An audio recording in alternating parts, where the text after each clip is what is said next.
with @inject, there's this provider API that you could have implemented. And this is also similar to something that you'll find in Google Juice for dependency injection and lazy initialization. But so now you have this support for @lazy in Spring as well. Has anyone ever injected a list of beans into a component?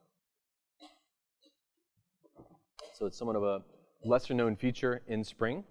If you have, for example, @AutoWired list of, for example, repository, and you have multiple repositories in your application context, then Spring finds all the beans of that type, creates basically an array list for you, and injects that list.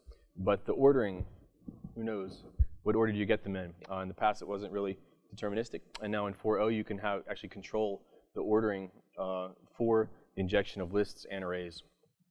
You can do this with two options. One, you can implement ordered from Spring, or you can annotate your beans with that order and define the order on those, and then they'll just be numerically ordered.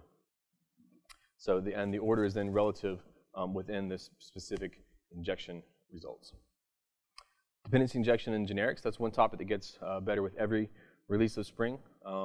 Even for 4.1, we have some more things we're going to be working on there. But for 4.0, what we fixed there was the ability to have generic factory methods and supported in XML, and then have that work the way you would expect it to. So for example, if you're using something like Mockito or EasyMock in your integration test to dynamically create a mock of some kind of service or some repository, you can use that configuration, so your static factory method there.